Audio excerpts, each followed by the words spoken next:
봅시다. 이 단원만 하면 이제 우리 저거 진도 나가는 게 다 끝이 나네요. 근데 진짜 소단어 3개밖에 안 들어간다고? 소단어 3개 무서운 날 시험을 10일날 치는데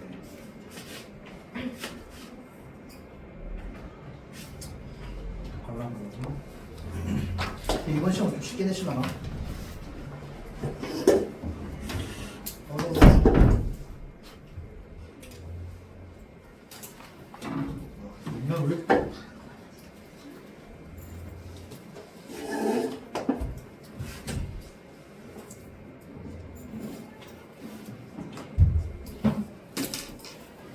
학교에서는 지금 진도 어떻게 나가고 있어요? 지금 잠깐만 할수 없어?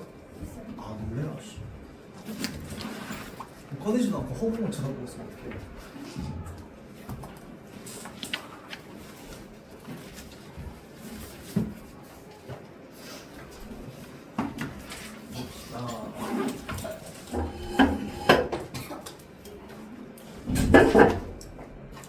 아 근데 너무 아쉽다 야.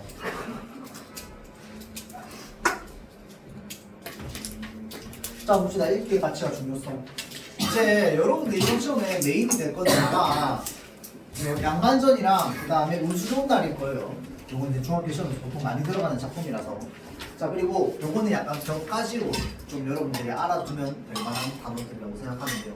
자 그래서 요건 뭐냐면 여러분들 책 좀 읽으라고 읽기의 가치와 중요성에 대해서 얘기하고 있는 겁니다. 맞죠? 자 그래서 요거 본문 한번 읽어본 학생들도 있겠지만 이 글쓴이가요 소설가입니다. 소설가. 그런데 이건 소설이 아니고 수필이거든요. 이 소설가가 자기가 경험했던 거를 맞았어. 자, 이 소설가가 자기가 경험했던 거를 이제 수필로 적은 겁니다. 알겠죠? 자, 그래서 요거를 읽기의 가치, 그러니까 이 사람이 생각한 읽기의 가치는 그러면 무엇이지? 라고 하는 걸 찾는 게 이 단원의 목표가 될 겁니다. 알겠죠? 자, 본문 볼게요. 자, 본문에 있는 페이지 좀 펼쳐주고요. 우리 지금 이제 온 지 얼마 안 되는 친구들도 있고 하기 때문에 요 지금 쌤이 본문 보는 거는 여러분들 실제로 지금 보고 있는 거랑 쌤이 보는 거는 그게 교사용 교과서라서 페이지랑 글 생긴 형식이 좀 다릅니다. 알겠죠? 자, 그래서 이 글에 해당하는 문장은 여러분들이 잡서 보면서 알아서 좀 찾아와 주세요. 자, 일단은 맛있는 책 일생의 보약이랍니다. 책이 보약이래요. 자, 보겠습니다. 사방이 산으로 둘러싸인 곳에서 태어나 아침에 눈을 떠서 저녁에 감을 때까지 늘 산을 보아야 하는 곳에서 중학교 1학년까지를 보내고 2학년 봄 서울의 남쪽 관악산이 올려다 보이는 중학교로 전학을 했답니다. 자, 그러니까 중학교 2학년 때 서울로 전학을 왔어요. 자, 그 전까지는 사방이 산으로 둘러싸인 곳에 살았다는 건 시골에 살았다는 말이겠죠.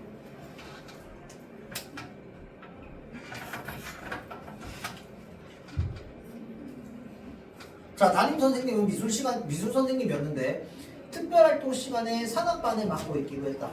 매주 화요일 6교시 일주일에 단 1시간 활동하는 그 특별한 활동은 내 취향과는 아무런 상관없이 산과 학교 사이를 뛰어오가는 산악반으로 들어갔다. 왜냐면 내가 전학 왔기 때문에 그냥 담임 선생님이 있는 산악반으로 내가 들어가게 된 거야. 그렇죠? 내 취향이랑 안 맞아. 내가 산골에서 왔지만 난 산 타는 거 별로 안 좋아해. 자, 그래서 이 사람이 지금 중학교 2학년 때 이게 왜 중요하냐면 3학년 때는 이제 내 맘대로 선택할 수 있게 되기 때문입니다. 자, 그래서 중학교 2학년 때 전학을 오면서 자기가 원하는 특별활동을 하지 못했어. 자, 하지 못하는 상황에서 1년을 지내고 3학년이 되면서 비로소 내가 좋아하는 특별활동을 선택할 기회가 왔습니다. 나는 되도록 몸을 많이 움직이지 않는 특별활동반을 정찍었어요. 왜? 작년에 내가 산 타봤더니 너무 힘든 거야. 맞지? 자, 그래서 뭘로? 도서반으로 바꿨다. 근데 여러분들 이게 있어요? 특별활동 같은 거? 요즘 이런 거 있나? 동아리 활동 이런 게 좀 활성화돼 있나? 요즘 학교는 뭐 어때요? 동아리가 있어요? 동아리 무슨 동아리 있어 너네? 동아리는 막 특별 그런 거 막 다 있어요. 아, 평소에 대답도 잘하는 사람 갑자기 동아리 물어보면 대답을 안 해. 궁금해서 물어보는데 숙제했냐고 물어보는 것도 아니고. 그렇죠. 좀 뭐 했어? 네? 동아리 뭐 했어? 몰라요.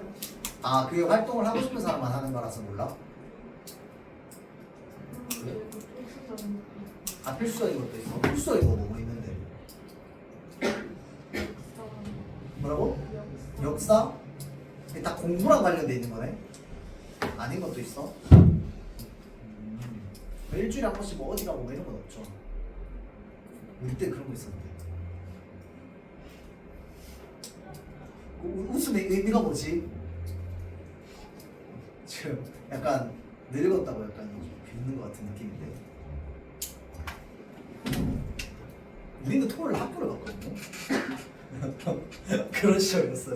근데 아 이거 아저씨 한 명 계신가요?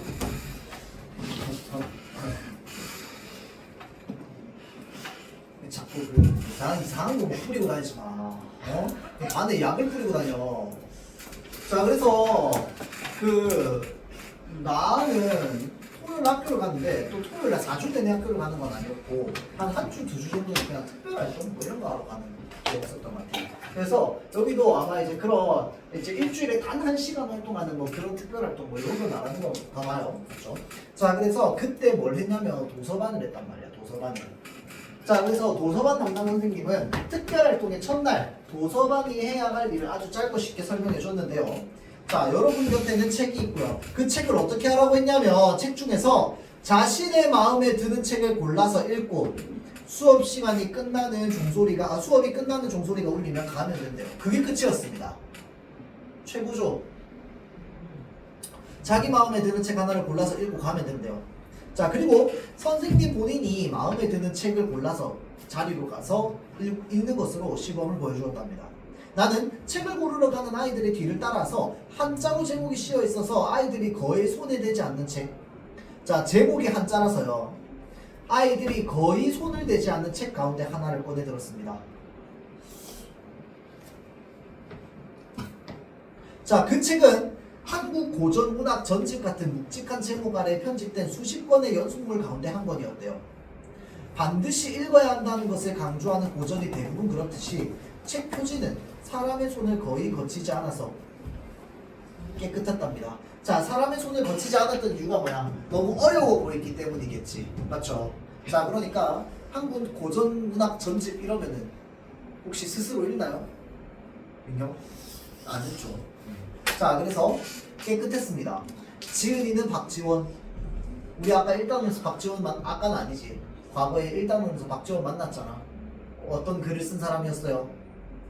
양반전을 쓴 사람이었다. 그쵸? 자, 그래서 내가 처음으로 펴는 대목은 바로 뭐다? 이번에는 허생전이래요. 이거 허생전 내용 여러분 혹시 아는 사람 있습니까? 이거 어릴 때 약간 그 초등학생들이 읽는 책 해가지고 약간 쉬운 버전으로 해서 막 만들고 하던데. 허생전. 허생이라고 하는 인물이 있었죠. 이야기 속으로 따지자면 요것도 양반전의 시작이랑 좀 되게 비슷합니다. 이 허생전의 허생은요 똑같이 돈 없는 양반이에요. 돈 없는 양반인데 맨날 집에서 뭐만 하고 있느냐? 책만 읽고 있어요. 에헴 하면서 책만 읽고 있습니다. 그래서 집에서 자꾸 아내가 뭐라고 하느냐? 바가지를 긁어 나가서 뭐 좀 해보라고. 지금 굶어 죽게 생겼다면서 막 뭐라 하는 거야. 그래서 허생이 막 책을 읽다가 도저히 안 되겠어서 어떻게 하는 거야? 잔소리가 너무 심해서 책을 덮고 집으로 나갑니다. 집에서 나갑니다. 가출해요. 그러니까 가출의 의도인지 뭔지 모르겠는데 집을 나가. 그래서 갑자기 그 동네에 있는 부자 변 씨한테 갑니다. 돈 좀 빌려달라고. 그래서 돈 5만 냥을 빌려요. 이 5만 냥을 가지고 무엇을 사느냐? 이 동네 한양에 있는 모든 과일을 다 사들입니다. 모든 과일을 다 사들이고 자기가 다 가지고 있는 거야. 얼마 안 지나서 이제 대목이 찾아옵니다. 보통 조선시대 때는 과일 가지고 뭘 지냅니까? 제사를 지내죠. 그러니까 우리가 설날 추석 이럴 때가 되면은 온 집안에서 그때 당시에 제사 안 지내는 집안이 없어. 그 말은 무슨 말이야? 모든 집안이 뭐가 필요해진다? 과일이 필요해진다 이 말이야. 맞죠? 자 그런데 이 한양에 있는 과일을 누가 다 사들였어? 호생이 다 사들였지. 맞지? 그러니까 허생이 나중에 이 과일을 팔 때 어떻게 파느냐? 10배의 값을 주고 과일을 팝니다. 그래서 돈을 어마어마하게 불려요. 그러고 나서는 이제 또 뭘 다 사들이냐면요. 이 말총을 다 사들여요. 말총은 말의 꼬리거든요. 이 말의 꼬리는요. 갓을 만들 때 사용해. 제사 지낼 때 갓 반드시 써야 되잖아. 맞지? 자, 그러니까 갓을 만들 때 쓰는데 이 말총을 다 사다 줍니다. 이 사람들이 갓을 못 만들어. 그러니까 또 10배 값을 팝니다. 그래서 돈을 어마어마하게 많이 불려요. 허생이. 이야기 속에서. 자, 그래서 이 이야기를 통해서 박지원은 무엇을 전달하려고 했냐면요. 경제, 상공업의 중요성에 대해서 얘기하려고 한 겁니다. 자, 유통이나 상업이 이래서 이렇게 중요하다라는 것들을 알리기 위해서 이제 이 허생전을 지었는데 그것뿐만이 아니고 이 허생전 안에는 당대의 조선 후기 현실의 비판할 점이나 이런 것들이 또 담겨 있어요.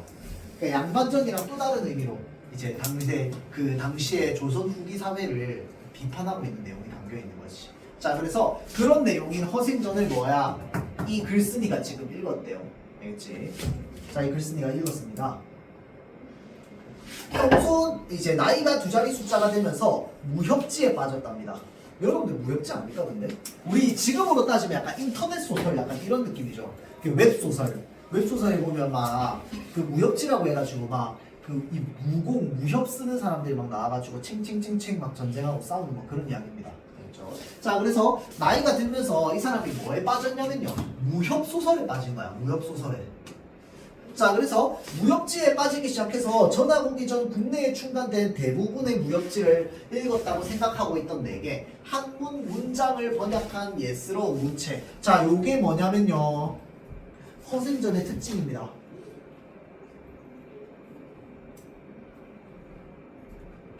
자, 어찌됐건 간에 허생전이 옛날 문장으로 쓰여 있을 거 아니야. 옛날 문장. 맞죠? 자, 그래서 한문 문장을 번역한 옛날스러운 문장은 별로 거부감이 없었대요. 왜? 내가 평소에 뭘 많이 읽었기 때문에, 무협지를 많이 읽었기 때문에. 이거 연결할 수 있어야 돼요, 여러분들. 알겠죠? 이 글쓴이가 왜 이걸 쉽게 읽게 되었는지. 자, 다음 내용 역시 익숙했습니다. 허생이라는 인물이 깊고 고요한 곳에 숨어 살면서 실력을 쌓은 뒤에 일단 세상에 나갈 일이 생기자 한바탕 멋지게 세상을 뒤흔들어 놓고는 다시 제자리로 돌아온다. 자, 무협지에서도 흔히 볼 수 있는 방식이었다. 자, 그러니까 허생전의 내용적 특징이요.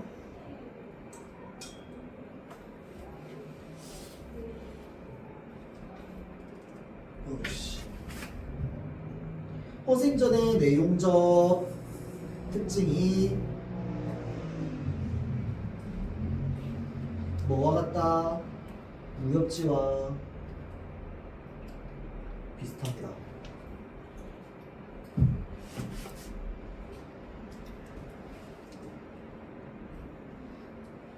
자, 다음 허생전 다음에는 호질, 양반전도 있었대요. 책이 꽤 두꺼웠으니 박지원의 저작 가운데 상당 부분이 책에 들어있었을 것이다. 그런데 그 책 속의 주인공들은 내가 읽었던 수많은 무협지의 주인공과는 달라도 많이 달랐대요. 자, 이제부터 뭐가 나오냐면 여기 위에까지는 허생적인 특징과 이 무협지의 특징의 공통점에 대해서 좀 나와 있다면 이제 밑에부터는 이제 좀 차이점이 나오게 될 겁니다. 알겠죠? 자, 그 차이점을 보자면 무협지를 읽고 나면 차이점입니다. 무협지를 읽고 나면 주인공 이름 말고는 기억에 남는 게 없답니다. 박지원 소설은 주인공이 다음에 어떻게 되었을지가 궁금해진대요. 주인공이 다음에 어떻게 되었을지가 궁금해진대요. 이게 차이점. 자, 무협지를 읽고 나면 이름 말고 기억이 안 나. 근데 주인공이 다음에 어떻게 되었을지 궁금해지는 건 뭐야? 박지원의 소설을 읽으면 주인공이 어떻게 되었을지가 궁금해지는 거야. 그러면서 내가 주인공이었으면 어떻게 했을지 자꾸만 생각하게 만드는 거야. 박지원의 소설을 읽으면. 한두 번 씹으면 단맛이 다 빠져버리는 차, 한두 번 씹으면 단맛이 다 빠져버리는 무협지. 와, 달리 그 책의 내용이라고 되어 있는데 여기서 말하는 그 책의 내용은 허생전이겠죠. 자, 허생전의 내용은 읽을수록 새로운 맛이 우러나왔답니다. 무협지는 껌처럼 몇 번 씹으면 단물이 다 빠져버려. 그런데 이 허생전은 이 국물을 우려내듯이 우리면 우릴수록 깊은 맛이 나왔대요. 새로운 맛이 나왔대요. 자, 그래서 보석처럼 단단하고 품이 있는 문장. 자, 비유적 표현을 통해서 뭐 하고 있느냐? 고전 문학의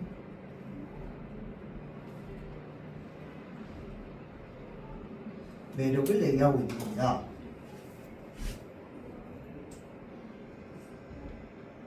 자, 그래서 보석처럼 단단하고 품위 있는 문장은 요게 이제 고전 문학의 특징이죠. 자, 아름답기까지 했대요. 책을 읽으면서 내 정신세계가 표시 내 정신세계가 무슨 보약을 먹은 듯이 한층 더 넓어지고 수준이 높아지는 듯한 느낌을 받았대요. 마찬가지로 이것도 비유적 표현 지금법이죠. 자, 그러니까 이 고전 그러니까 박지원의 소설을 읽으면 어떤 느낌이 든다? 책을 읽으면서 내 정신세계가 무슨 보약을 먹으듯이. 자, 요게 이 제목의 이유이기도 합니다. 이 글의 제목이 이제 그 맛있는 책, 그 다음에 일생의 보약 이거잖아. 그렇죠?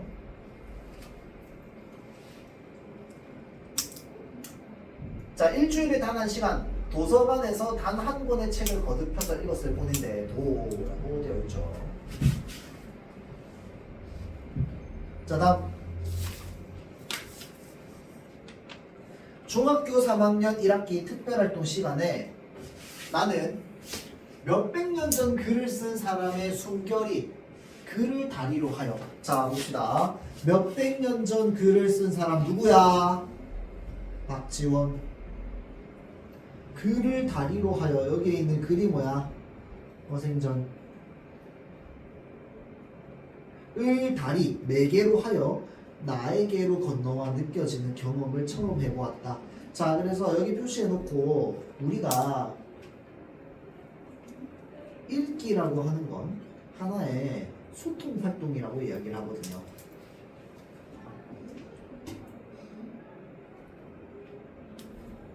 이 책과 독자 그리고 작가 사이에 이 소통 활동이다.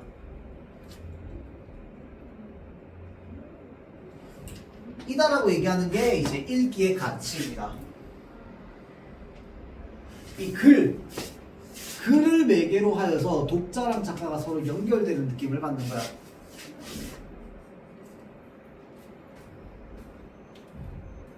자, 그래서 무엇보다 중요한 것은 그것이 무척 뭐 했다?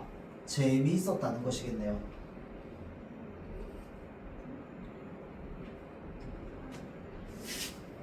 읽으면 내 피와 살이 되는 고전, 맛있는 고전, 내가 재미를 들인 최초의 고전이 우리의 조상이 쓴 것이라는 데에서 나오는 뿌듯함까지 맛볼 수 있었답니다. 자, 3학년 2학기가 되었을 때 특별활동 시간은 없어졌대요. 내가 1학기에 특별활동 시간에 읽은 것은 박지원의 책이 전부였답니다. 그러나 잘 보세요. 내가 지금 소설을 쓰고 있는 것은 바로 그 책 때문이라고 생각한다. 자, 이 사람이 소설가가 된 계기.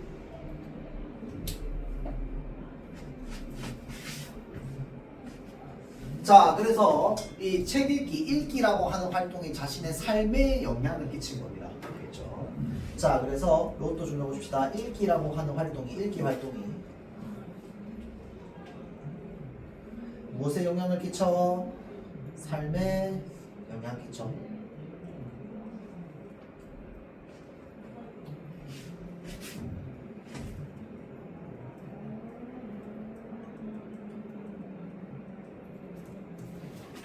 그 다음 특별하지 않은 특별활동 시간에 읽은 아주 특별한 그 책이 내 일생을 바꾸었다 라고 되어 있죠. 자, 그러면서 누구에게나 그런 일이 일어날 수 있대요. 모르고 지나갈 수도 있답니다. 어떤 책을 계기로 인간의 지극한 정신문화, 인간의 지극한 정신문화. 다음 높고 그윽한 세계에 닿고 그의 일원이 되는 것은 겪어보지 못한 사람은 알 수 없는 행복을 가져다 준대요.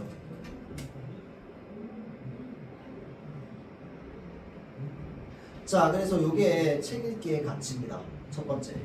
여기 지금 나와 있죠. 책 읽기의 가치 첫 번째.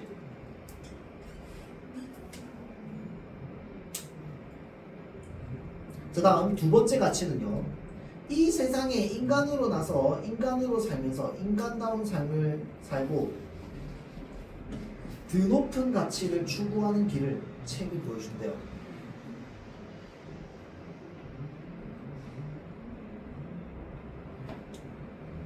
자, 책은 지구상에서 인간이라는 종만이 알고 있는 진정한 인간으로 나아가는 통로라는 겁니다.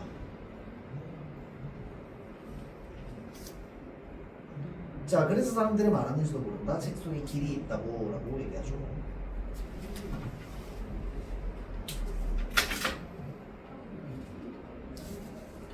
자, 다음 봅시다.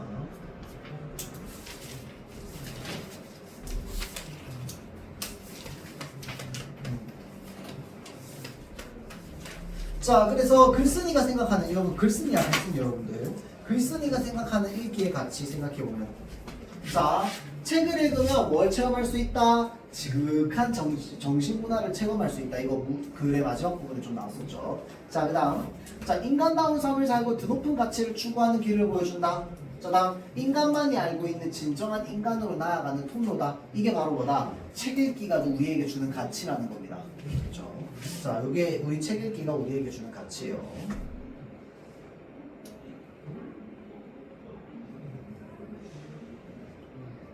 자, 그 다음 봅시다. 요거는 다른 사람이 쓴 거예요. 자, 이 사람이 생각하는 읽기의 가치를 살펴보고 공감 가는지. 자, 책 읽기는 타자라는 거울을 빌려서 자기를 비춰보는 과정이라고 할 수 있습니다. 이게 무슨 말일까요? 타자라는 거울을 빌려서 자기를 비춰보는 과정이다. 왜 그럴까요? 자, 이게 뭐냐면 예를 들어서 우리가 어떤 책을 읽어. 그러면 이 책 내용이 대체로 어떤 사람이 나올 거 아니야. 그러니까 나 말고 다른 어떤 인물이 나올 거 아니야. 맞지? 그게 소설이든 아니든 간에. 또는 이제 뭐 그냥 설명문, 논설문이라서 이런 경우에도 대체로 다 누군가는 드러나잖아. 맞죠? 글쓴이 드러난다든지.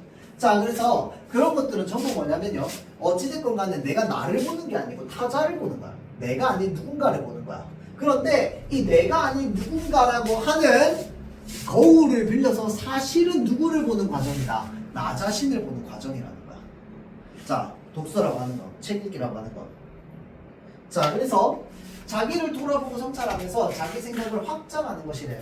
자, 책 읽기라고 하는 건 자기를 돌아보고 성찰하고 자기 생각을 확장하는 것이랍니다. 또 새로운 것과 접속하고 자기 삶의 쇄신을 이루어가는 과정이기도 하고요.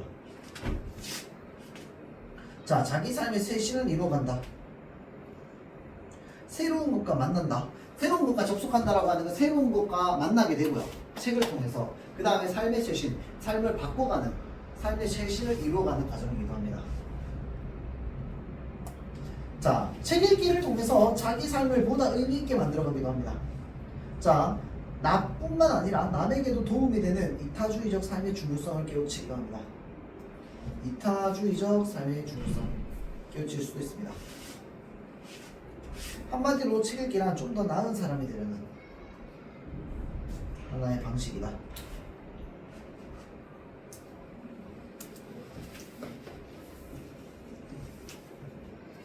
자, 그 다음 읽기 습관 점검하는 거 좀 보고요. 자, 그 다음 다양폰.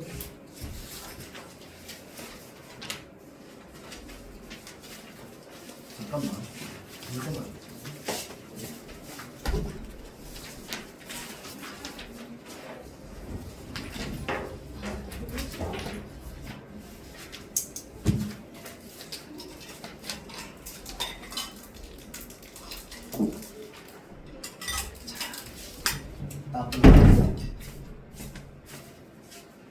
요거 하면서 여러분 혹시 속담 잘 압니까? 아, 그 자습서에 있는 문제 풀면 맨날 그 저기 뭐냐 나한테 그 사자성어 물어본 사람 누구야? 사자성어 맨날 모른다고. 솔직하네. 오케이. 자, 그래서 여러분들 요거 할 때요, 학교 선생님이 어떻게 할지 모릅니다. 요거 하는데 단원 하는데 시간 많이 남잖아요. 학교에서 뭐 주는지 압니까? 그 우리말 속담 한 100개 다 표로 만들어가지고 여러분들 나눠줍니다. 그래가지고 요거 활용해가지고 문제 낸다면서. 예, 작년에 여러분들 언니들이 몇 개 받았더라? 일단 50개 넘게 받았던 것 같아, 내 기억에. 속담 해가지고 속담 뜻. 근데 대부분 다 아는 거긴 한데요, 그 중에 못해도 한 20, 30%는 여러분들 생전 처음 들어보는 속담도 있기는 해요. 그래서 이 속담들마다 뜻이나 이런 것들 좀 알아둬야 될 수도 있습니다. 그거 여러분들 지금 국어 교과서 있죠? 국어 교과서 맨 뒤에 펼쳐보잖아요. 그러면 거기에 뭔가 그 관용 표현이라든지 속담 같은 거 교과서에 이 본문에 안 나오는 거 추가로 더 있긴 합니다. 알겠죠? 궁금하면 그거 한번 좀 살펴보세요. 알겠지? 그리고 학교에서 속담 프린트 나눠주면 반드시 나한테 바로 가지고 오고. 알겠죠? 자, 봅시다. 다양한 표현 활용하여 글쓰기입니다. 자, 그래서 이 다양한 표현은 우리가 여기서 뭘 볼 거냐면요. 자, 관용 표현. 자, 그 다음에 속담. 그리고 사실은 명언이랑 격언은요, 거의 같이 붙여서 얘기하는 경우가 많긴 한데, 명언 또는 격언. 크게 이렇게 그 다음에 참신한 표현. 크게 이렇게 네 개라고 보면 됩니다.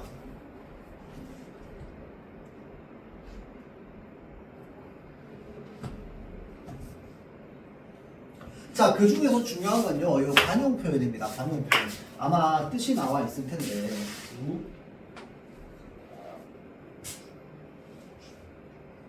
안 나와 있나?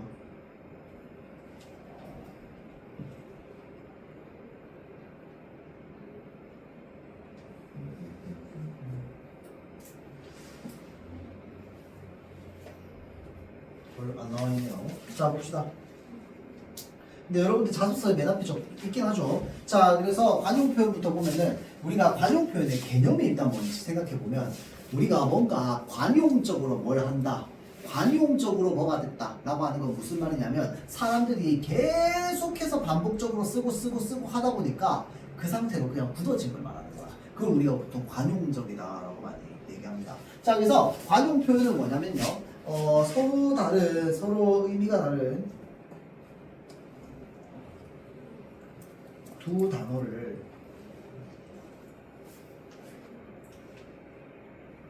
그 교과서에 뭐라고 적혀있는지 기억이 안 나지만 함께 사용하여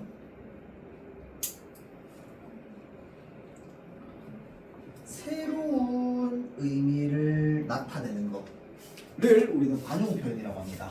그래서 대표적으로 뭐가 있냐면요, 예를 들어서 막 이 사람 뭐 잘한 것도 없는데 막 띄워주는 거야. 잘한 것도 없는데 막 띄워줘. 잘한 것도 없는데 막 띄워주는데, 그러면서 비행기 태우지 마 이렇게 얘기한단 말이야. 이 사람 진짜 비행기 탔어요?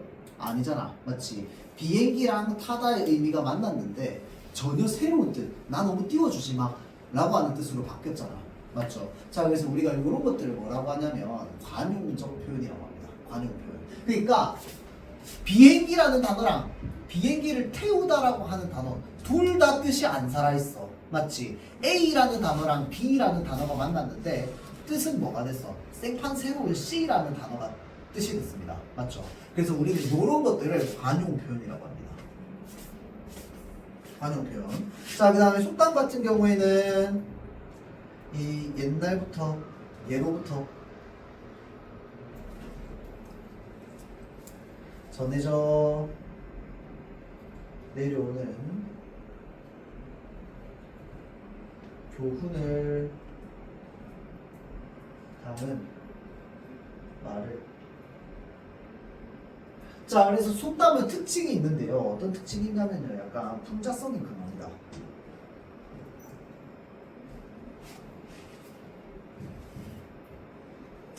자, 그래서 이제 좀 풍자적인 특징을 가지고 있는 게 그 속담이죠. 자, 그 다음에 명언 같은 경우에는 뭐냐면요, 그 사회에서, 그 해당 사회에서 일반적으로 쓰이는 교훈을 담은 말이에요. 그러면 선생님 속담이랑 뭐가 다른데요? 속담에 뭐가 담겨 있느냐? 선조들의 지혜가 담겨 있는 게 특징입니다. 속담은요, 선조들의 지혜가 담겨 있는 게 특징이에요. 그래서 요거를 우리가 뭐라고 하냐면요, 격언이라고 합니다. 명언은 뭐냐면요, 어떤 유명인이 남긴 교훈이 담긴 말. 그러면 격언이랑 뭐가 달라요? 이건 구분 안 하시는 선생님들도 있긴 한데, 명언은요, 누가 했는지 말의 주인이 뚜렷합니다.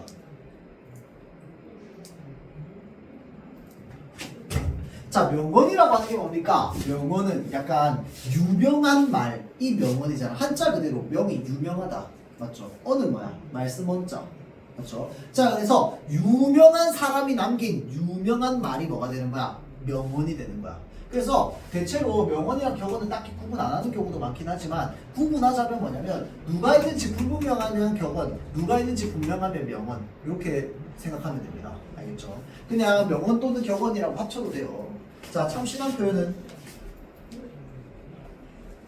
기존에 쓰지 않았던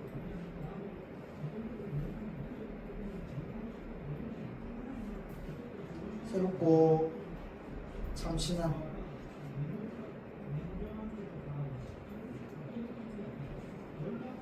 표현. 자, 이게 여러분 말로 하면 뭐야? 참신하다가. 참신하다의 뜻이 뭡니까? 굉장히 창의적이고 새롭다 이 말이죠. 와, 신박한데? 신박하다. 그렇죠.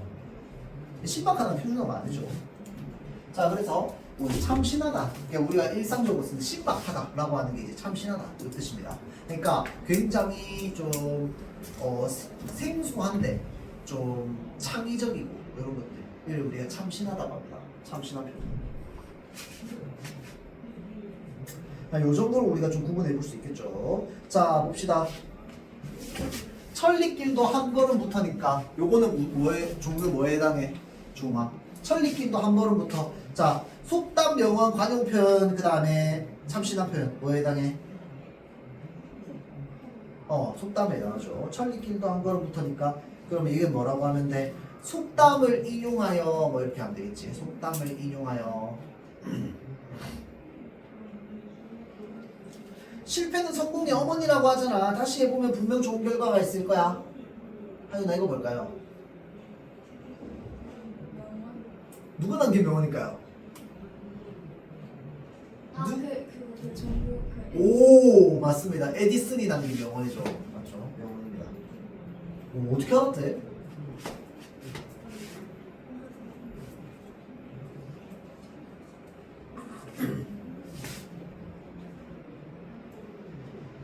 자, 그래서 딱 느낌 오죠. 뭐야? 속담을 담은 글, 그 다음에 뭐야? 명언 또는 격언이 담긴 글, 뭐 이런 거야. 알겠죠? 생각보다 빨리 끝나겠는데. 벌써 지금 생각보다 빨리 끝나. 자, 천천히 합시다. 자, 지금은 쉼표가 필요할 때. 자, 이거 이제 대화가 나오거든요. 그래서 너네 이 단어는요, 그 대화가 나오는데 이 대화 안에 여러 가지 표현을 쓴 대화들이 좀 나옵니다. 그래서 명언이나 격언도 인용하고 속담도 인용하고. 자, 그래서 약간 뭐랑 비슷합니까? 그 지난번에 여러분들 시험 쳤던 무슨 단어였어? 공감하며 대화하기. 그거랑 좀 비슷하죠. 자, 현지야, 어제 아버지와 등산 다녀왔다며. 응. 처음에는 억지로 따라가서 싫었는데 막상 산에 오르니 기분이 상쾌해져서 좋았어. 국어 시간에 수필을 쓸 때 너는 그 경험을 소재로 삼으면 되겠네. 운동도 하고 글감도 찾고, 운동도 하고 글감도 찾고. 한마디로 뭐야? 꼭 먹고 알먹기지. 꼭 먹고 알먹기가 뭡니까? 한 가지 일을 했는데 두 가지의 이득을 얻은 거를 이제 꼭 먹고 알 먹기라고 하죠. 자, 꼭 먹고 알 먹기랑 비슷한 거 혹시 아는 거 다 얘기해 보세요. 민경아 뭐 있을까요? 꼭 먹고 알 먹기, 사자성어 이런 거 다 포함해서. 소윤아 뭐 있을까요? 아는 거 있어요? 나연아 뭐 있을까요? 꼭 먹고 알 먹기랑 비슷한 단어. 일석이조. 오케이. 또 하유 뭐 있을까요? 참 어릴 때 막 이거 뭐 속담 나오는 거 이렇게 그 만화책 같은 거 읽고 뭐 이런 사람 없어요? 나 어릴 때 그런 거 속담 공부했었던 것 같은데. 중아 뭐 기억나는 거 없어요? 자, 꼭 먹고 알 먹기, 마당 쓸다 돈 죽는다. 그 다음에 또 뭐 있냐? 일거양득, 맞죠? 그 뭐 이런 것들이 전부. 그 다음에 이제 누이 좋고 매부 좋고 뭐 이런 것들 이 전부 이제 일석이조랑 거의 비슷한 뜻이라고 보면 됩니다. 자, 꼭 먹고 알 먹는다. 그 다음에 마당 쓸다 돈 죽는다. 그 다음에 또 뭐 있냐? 일거양득 이런 한자어 이런 것들이 전부 이제 이 꼭 먹고 알 먹기랑 비슷한 단어죠. 그 다음 자, 꼭 먹고 알 먹기. 너 그런 표현도 쓸 줄 알아? 자, 글을 쓸 때 다양한 표현을 활용하면 좋을 것 같아서 조사 좀 해봤지. 한번 볼래? 자, 그래서 꼭 먹고 알 먹기는 종류가 뭡니까? 속담이죠.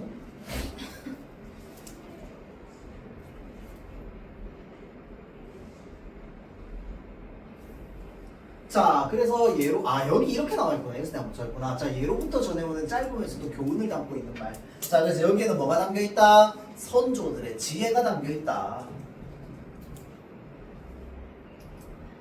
자, 다음 격언이나 명언이라고 돼 있으니까 교과서에서 격언이랑 명언을 좀 묶어서 보겠네요.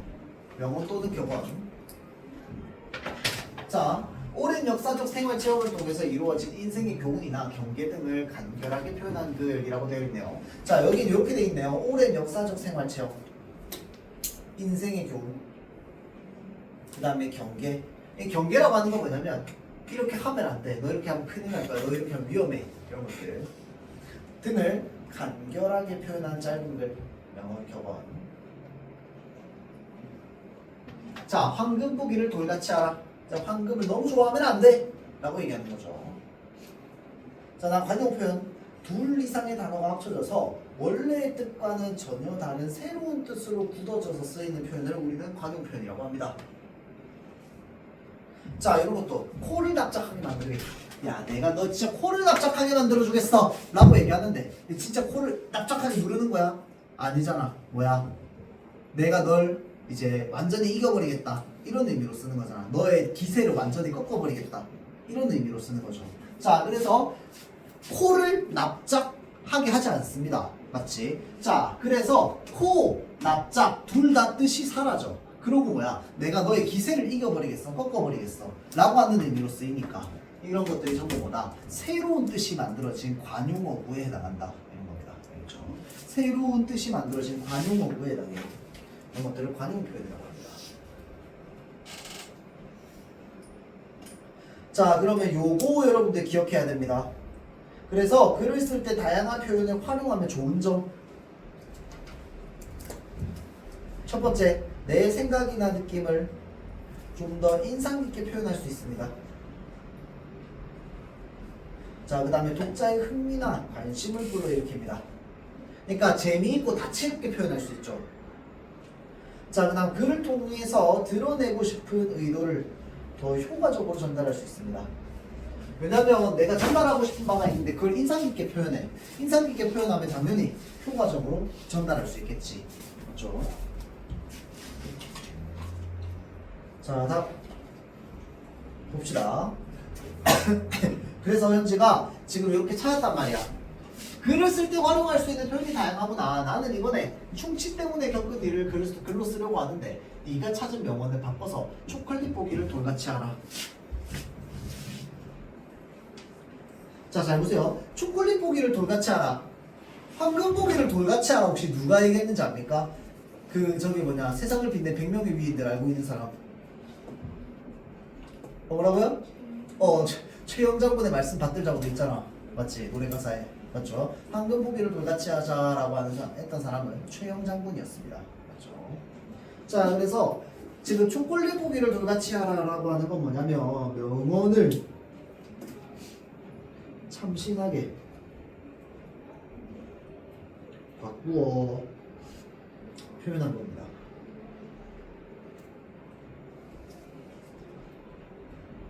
그 말은 무슨 말이냐면 얘는 명언이라는 거야, 참신한 표현이라는 거야. 민경 뭘까요? 참신. 그렇지. 자, 이런 것들이 바로 뭐다? 우리가 아까 얘기했던 참신한 표현이다.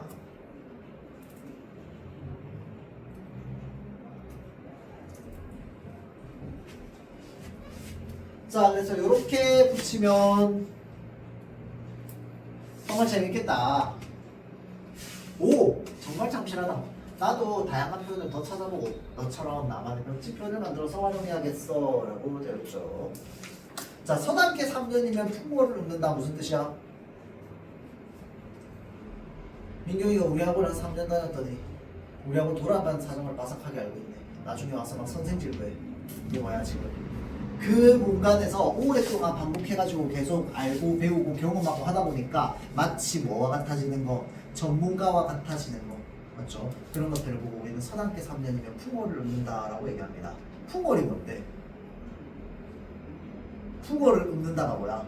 시조를 읊는다 이 말이야. 그러니까 걔가 강아지 왈왈 강아지가 어디 집의 강아지냐면 서당 집의 강아지인 거야. 근데 서당은 글 공부하는 데잖아. 그러니까 이 집에서 강아지 왈왈 강아지로 살고 있으면 거기 와가지고 맨날 글 공부하는 사람들이 있으니 그런 사람들처럼 이 강아지도 풍월 한자를 읊는다 라고 이야기를 하는 거죠. 자, 그래서 이제 어떤 분야의 지식과 경험이 전혀 없는 사람이라도 거기에 오래 있으면은 그거에 맞는 지식과 경험을 가지게 된다 라고 해서 서당계 3년이면 풍월을 읊는다.